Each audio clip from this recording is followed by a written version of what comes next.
wa inna ilaihi raji'un. Di urang aya teh nu terpilih innalillahi aya RT. Pas kapil jadi RT innalillahi. Aya nu rame, moal aya lurah kapil innalillahi. Oh syukuran atuh alhamdulillah. Komo camat apalagi kadituna wali kota, gubernur dan presiden moal aya menyebutkan innalillahi. Padahal amanah yang begitu berat dipikulkan kakak alhamdulillah bukan innalillahi. Ya. Itu PR-nya PR.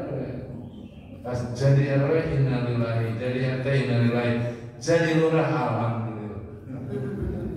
Gitu. Padahal di akhirat jadi bahan penyesalan kadung berat pisannya. Tanggung jawab rakyat Indonesia seberapa juta ini 270 juta itu jadi tanggung jawab di akhirat berat. Tuh makanya Abu Bakar innalillahi wa inna ilaihi raji'un. Musibah. Gitu Pak. Jadi benten paradigma dengan mindset seolah-olah anugerah kalau menang teh soke gerak menyaralek menang bakal salukuran moal innalillahi bakal salukuran nu eleh innalillahi mah nu eleh innalillahi hutang gede keur bayaran hutang urut nyalek. Nah padahal mah kedana begitu eleh innalillahi alhamdulillah begitu menang innalillahi. Jadi dibalik kaita fitnah akhir zaman. Jadi di akhir zaman dibalik nu mestinya innalillahi alhamdulillah, nu mestinya alhamdulillah innalillahi. Kaita temenan teh alhamdulillah jadi innalillahi. Menang teh alhamdulillah jadi innalillahi. Dibalik. Kaita menyikapi keadaan sesuai dengan pemahaman agama. Nah, di pertemuan sekarang ini sebagai mukadimah nyambung nanti dengan pertemuan berikutnya. Sebagaimana di bulan kemarin sudah kita kaji bareng-bareng bahwa kita sekarang ada di fase keempat dari 5 fase atau dari 5 periode kepemimpinan yang oleh Nabi nubuahkan, yang oleh Nabi beritakan. Fase ke-1 fase nubuah, fase umat Islam dipimpin oleh Nabi, dan fase itu sudah berlangsung dan sudah berakhir selama 23 tahun. Umat Islam dipimpin langsung oleh Nabi. Jelas fase itu fase kejayaan Islam, fase keemasan Islam. Fase kedua, Allah menghendaki fase pertama berakhir, maka Nabi diwafatkan. Masuk fase kedua, khilafan ala minhajin nubuwah. Umat Islam dipimpin oleh seorang khalifah yang berpola Nabi. Itu pun sudah berakhir selama 30 tahun. Tuh dibagi 4 khalifah. Khalifah Abu Bakar 2 tahun 3 bulan, Khalifah Umar 10 tahun 6 bulan, Khalifah Utsman 13 tahun, Khalifah Ali 5 tahun. Total 30 tahun. Allah menghendaki fase kedua berakhir di tahun 41 Hijriah 661 Masehi. Maka tahun 40 Khalifah Ali dibunuh oleh Abdurrahman bin Mulzam, tokoh Khawarij, pemberontak. Nah, terbunuhnya Khalifah Ali tuh menjadi pertanda fase kedua berakhir. Tahun 41 Hijriah masuk fase ketiga, mulkan adil, pemimpin yang diwariskan. Dimulai dari Muawiyah, terkenal dengan dinasti Bani Umayyah. Kemudian saling berebut kekuasaan, dinasti Bani Umayyah diganti dengan dinasti Bani Abbasiyah. Dinasti Bani Abbasiyah diganti dengan Turki Utsmani. Fase ketiga itu yang panjang perjalanannya dari tahun 661 Masehi sampai 1924. Jadi 1263 tahun dibagi 3 dinasti tadi, Daulah Bani Umayyah, Daulah Bani Abbasiyah, Daulah Turki Utsmani. Nah, fase ketiga yang lama perjalanannya sudah berakhir di bulan Maret 1924. Masuk fase keempat, Mulkan Jabriyatan. Sekarang yang sedang kita alami penguasa yang diktator otoriter yang durhaka, dan sudah berjalan sampai sekarang 100 tahun, berarti tahun 1924, sekarang 24. Dulu bulan Maret, akhirnya Januari, Februari, Maret, 100 tahun aja bulan Maret. Fase keempat akhirnya.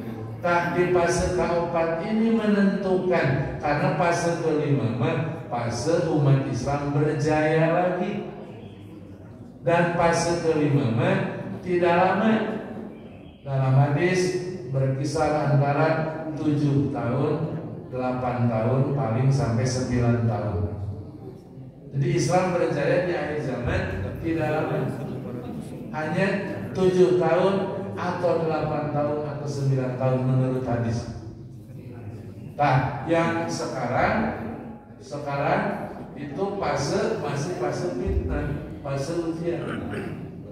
Jadi kalau kejayaan Islam hanya berumur 7 sampai 9, coba Pak, sekarang Masehi 2024, Hijriah berapa Hijriah sekarang?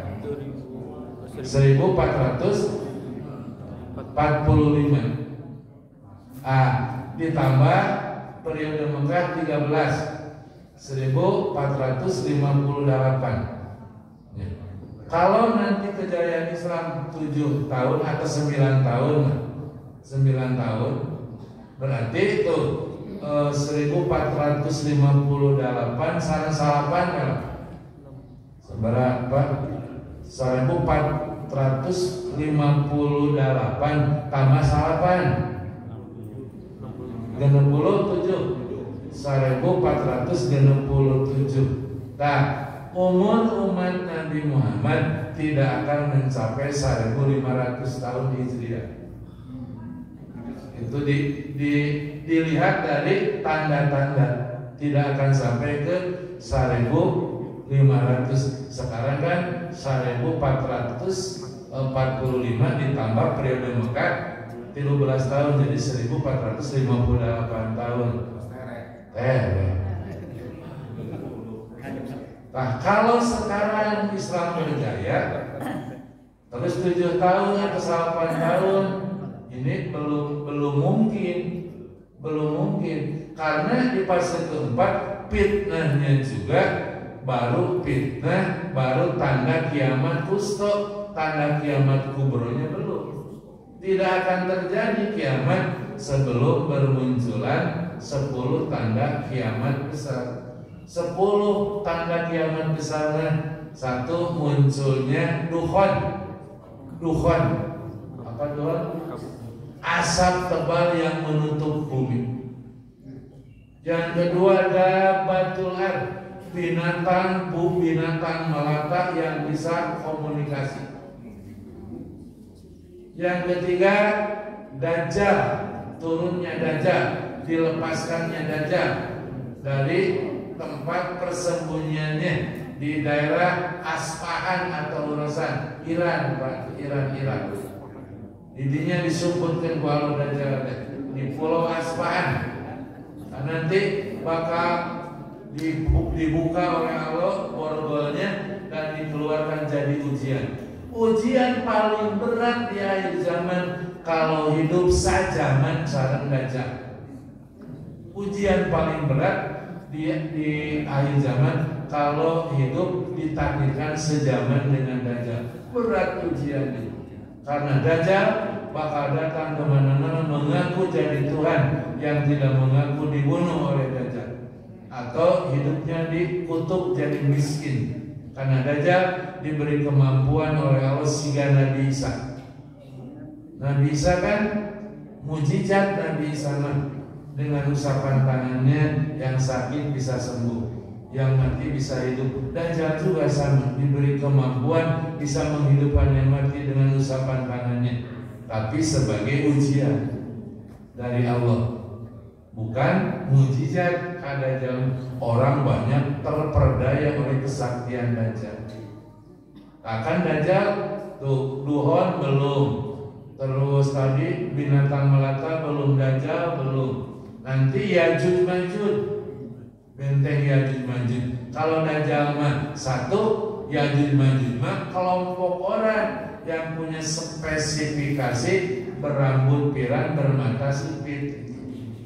Spesifikasi Yajuj Majuj mah, dan itu mah jumlah nanti 1 berbanding 1000. Manusia 1, Yajuj Majuj 888. Banyak.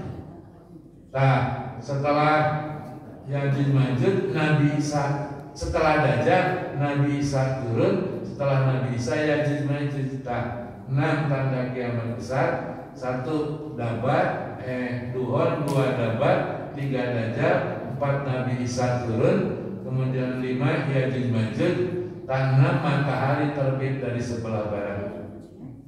Nuka bener. Nuka 7 gempa bumi di sebelah timur Mekah, Indonesia termasuk gempa bumi. Kemudian gempa bumi di sebelah barat kota Mekah, Jazirah Arab. Nomor 8, nomor 9 gempa bumi di Jazirah Arab. Nomor 10 muncul api dari lembah Aden dari Yaman yang mengirim manusia, semuanya berada di Syam. Tanda kiamat besar mah belum. Jadi Islam berjaya alami kene di Lauh Mahfud. Presiden Indonesia 2024 tos aya catatan apa? Di Lauh Mahfud. Saha Presiden 2024? Pak Anies, Pak Prabowo, Pak Ganjar. Di Lauh Mahfud tos aya catatan. Jung kan toong. Harus dan kadukun, pandukun sok kapal man. Dukun man kusetan di harewasan, kusetan dari bangsa jin. Sudah ada. Makanya di kita rame atuh Pak, orang yang syirik mah kadukun daratan. Sekarang daratan saya 2024. Oh, tararongan. Manusia mah tararongan. Apakah 1, 2, 3? Baru dukun, ada rukun Pak Anu. Karena memang di Lauh Mahfud, di langit sudah ada catatan kapan terjadi teh. Tidak terjadi karena kebetulan. Jadi nanti 2024 Presiden Indonesia itu bukan kebetulan. Allah terus takdirkan. Harus Pak Anies, harus Pak Prabowo, harus Pak Ganjar. Sudah ada takdirnya di Lauh Mahfud. Nah, apakah Islam bakal berjaya? Belum. Kalau dilakainya berjaya, atau kalau berjaya pada kiamat. Tanda-tandanya belum bermunculan. Tanda-tanda kiamat kubro, baru tanda-tanda kiamat wusta. Berarti kita masih fase fitnah. Kalau kamari istilah singguling kita teh episode eleh kene, kan episode menang. Jadi episode kalah. Episode menang mah nanti lama kene duka 2000 sabaraha.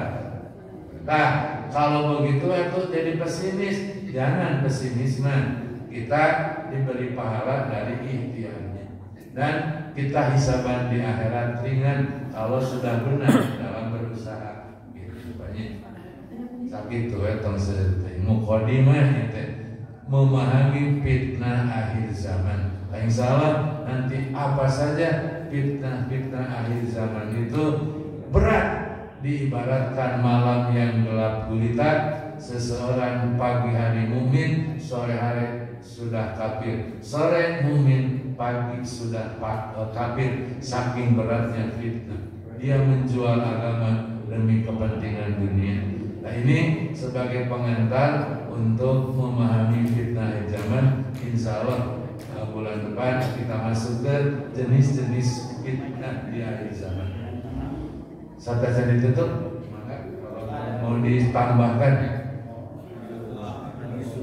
Assalamualaikum warahmatullahi wabarakatuh.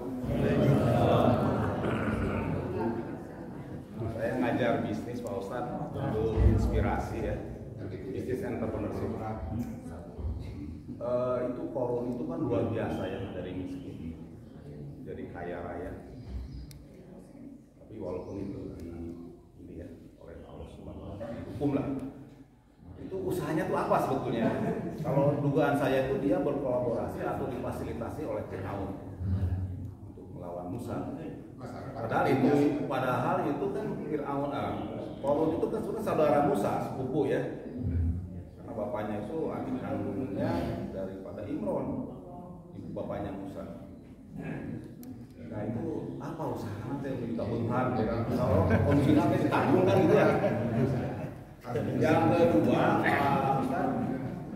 saya merenung ya tentang orang menghujat tentang politik dinasti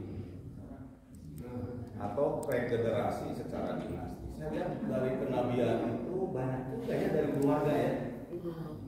Memang fenomena itu ya di bagian dari lingkungan kita atau gimana, jadi ulah nyalakan lah gitu. Ya ini anaknya, ini bapaknya, ini di MK dan sebagainya. Jadi pertanyaannya besar. Di Quran apalagi di tafsir juga saya belum menemukan. Jadi Bapak yang menemukan usaha korun naon Pak? Nah di bidang di bidang IT, di bidang usaha korun. Nah kita juga harusnya, makanya itu harus baca sejarah teh. Nah seperti teknologi, banyak teknologi. Coba benteng yang dipakai huruf Ya'juj Ma'juj itu kan besi yang dicor oleh timah, yang tebalnya tidak bisa digobok, tingginya tidak bisa dinaiki. Coba zaman itu pakai alat apa sampai Ya'juj Ma'juj tidak bisa keluar dari tembok itu? Ditambahkan itu sudah takdir Allah, mereka harus terkurung terus. Nanti sudah waktunya baru dibukakan. Walaupun mereka berusaha untuk membobok tembok itu, tiap sudah bolong nutup lagi, sudah bolong nutup lagi. Walau ditutup. Jadi hakikatnya mah Allah yang memberikan ilmu kepada manusia. Jadi kita jangan merasa sekarang lebih modern. Dulu juga sudah modern. Kalau sekarang ada pintu misalnya di Nurul Iman atau Acan tuh di tinca keramik pantau muka dan di lorong kene di mual-mual pada atas gitu. Sekarang pakai tenaga listrik. Hari dulu pakai tenaga apa tuh dulu? Nah, orang-orang dulu juga atas pala linter. Dan gua Allah kan diberi itu mah wa alama ada malasma. Jadi duka dapat keterangan usaha corona. Jangan menakan bisa bapak yang menakan. Cuman itu yang kedua tadi Pak, bahwa tetap antara penguasa dengan orang kaya pasti itu mah bersatu. Korun punya proyek, Fir'aun ya sebagai penguasa yang menentukan, yang memutuskan. Haman sebagai pejabat itu mah tukang upahan. Kalau rakyat demo upahan ku Haman gitu. Nu punya proyek Korun, Fir'aun mah yang menentukan. Jadi makanya dalam sejarah prajurit tentara Fir'aun dengan tentara Korun banyak tentara Korun. Istana Fir'aun dengan istana Korun banyak istana Korun. Karena Fir'aun bisa disuruh oleh Korun. Fir'aun bisa disuruh oleh Korun. Jadi yang punya uang, yang berkuasa mah gitu Pak. Penguasa bisa disuruh oleh yang punya uang, dan bakal begitu sejarah berlangsung. Makanya tadi ketika Korun sudah pamer harta kekayaan, prajurit Korun baris kabaris nate 30 kilo panjangnya, lebarnya 10 kilo. Kalau ayah nubaris itu panjang 30 kilo, lebar 10 kilo, sabara juta nubaris Pak. Tidak kasih careka, nubaris tidak kasih careka, sabara urang. Panjangnya lebarnya 10 kilo. Nah itu teh tentara Korun. Sedang baris telah memamerkan harta, Allah menyuruh bumi, wahai bumi belah. Maka bumi seketika itu bergoncang segoncang-goncangnya, kemudian belah. Wahai bumi, telan Korun, telan harta kekayaannya, telan pasukannya, ditelan oleh bumi. Allah menyuruh bumi nutup dari bumi, seolah-olah tidak ada kejadian apa-apa. Kemudian sekarang jadi laut gitu Pak, jadi laut, jadi air gitu. Dulu mah daratan. Jadi gitu Pak, keterangan karena perusahaannya. Saya ingin bertanya. Jadi nanti Nabi Isa akan turun untuk mengalahkan Dajjal. Kok kita sepertinya tidak belajar sejarah, tidak mempelajari sirah bahwa Nabi Isa itu bukan pejuang. Zaman itu nggak pernah ada peperangan yang dipimpin oleh Nabi Isa. Nabi Isa itu lembut. Jadi kenapa nanti aneh gitu, Dajjal itu dikalahkannya bukan oleh seorang pejuang gitu. Jadi itu saja. Itu aneh, kumaha Allah we. Kita tinggal mengimani kesolehan hadis, kan Allah sebagai di film apa? Sutradara. Kan hadis yang mengatakan hadisnya sahih. Kenapa kita meragukan kesohihan hadis? Karena dia ngobrolkan kita urusan gaib, wajib kita beriman kalau Nabi yang ngobrolkan. Kan gaib itu masalah teh. Ya, masalah gaib. Nu kamari rumusna al ghaibu mala yaqum tahta lawas wala taqtadi bidayatul wujud innama yulamu bi khabaril anbiya. Yang gaib itu teka hatiku akal, tidak bisa disentuh oleh panca indera teka hatiku akal, tapi wajib diimani kalau ada berita dari Nabi. Siga nama teka hati aneh, mohon wios, lah gaib aneh. Tapi karena Nabi yang mengabarkan, wajib kita mengimaninya. Sahih hadisnya, Nabi telah bersabda ketika Tamim Ad-Dari, semua Nabi belum pernah melihat Dajjal, tapi Nabi diberitahu, semua Nabi diberitahu Dajjal oleh Allah berdasarkan wahyu. Tapi ada sahabat Nabi Tamim Ad-Dari bertemu dengan Dajjal. Kan aneh, hari Nabi itu bertemu, hari sahabat bertemu, nyepan Allah. Segala sesuatu ada skenario Allah. Tamim Ad-Dari bertemu dengan Dajjal. Nanti saya dongengkan khusus tentang Dajjal ada. Kemudian dilaporkan ke Nabi, Nabi mengatakan sesuai dengan yang saya terima dari Allah tentang berita Dajjal. Tuh. Dan Nabi berkata, kalau aku masih hidup, aku yang akan menjadi lawannya. Tapi kalau aku sudah mati, Dajjal muncul, kalian bersembunyi. Tunggu sampai turun Isa al-Masih itu. Nah sahut Nabi tungguan tong dilawan mual anu kuat ngelawan Dajjal mah, termasuk Thaifah Mansurah. Jadi pemimpin pejuang Thaifah Mansurah hanya mampu menaklukkan Konstantinopel, menaklukkan Persia, menaklukkan bangsa Arab, mengalahkan Yahudi, menghabisi Yahudi. Dajjal tidak mampu dikalahkan oleh manusia, harus oleh Nabi. Nah, itu aturannya tiditunan itu kan. Jadi bakal ku Nabi tunggu turunnya Isa Al-Masih. Maka oleh Allah sengaja Nabi Isa mah disalamatkan ketika mau dibunuh ku Yahudi. Nabi Zakaria, Nabi Yahya mah tidak selamat. Nabi Isa mah diselamatkan dan bakal di akhir zaman bakal mengalahkan Dajjal. Mohon pada skenario Allah gitu ceritanya gitu. Atau karena sama-sama bergerak Al-Masih. Apa? Atau karena sama-sama bergerak Al-Masih. Dajjal Al-Masih. Nabi Isa juga Al-Masih. Mohon itu skenario Allah. Kenapa Dajjal digelari Al-Masih? Tuh sama dengan Nabi Isa ada kesamaan. Cuman Isa mah di belakang, Isa Al-Masih, kalau Dajjal mah di depan. Sama-sama diberi kesaktian. Nabi Isa mah mukjizat, kesaktiannya. Oh, ada orang nih sakit, ke Nabi Isa diusap sembuh. Ada yang mati diusap hidup.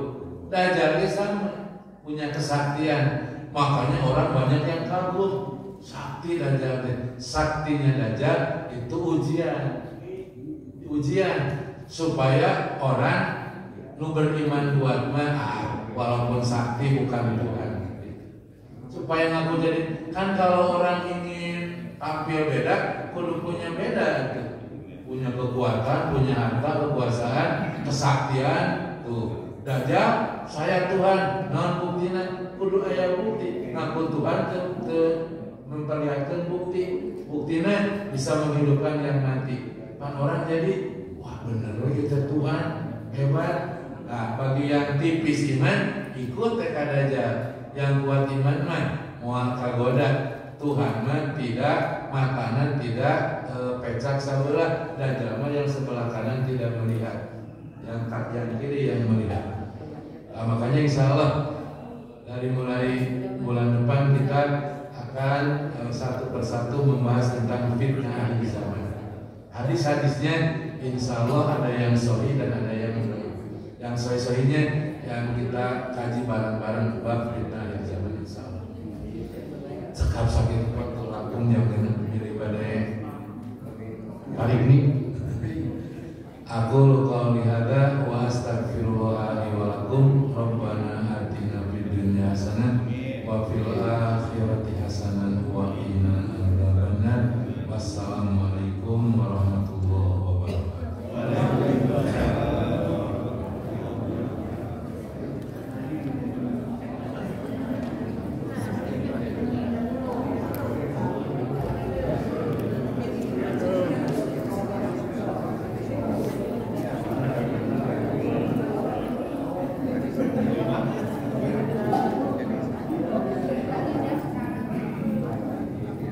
Itulah tadi pengajian tarikh oleh Bapak Ustadz Ahmad Ruslan di Masjid Birul Iman, Jalan Tabanan, RW 09, Kelurahan Antapani, Kecamatan Antapani, Kota Bandung. Semoga bermanfaat. Wassalamualaikum warahmatullahi wabarakatuh.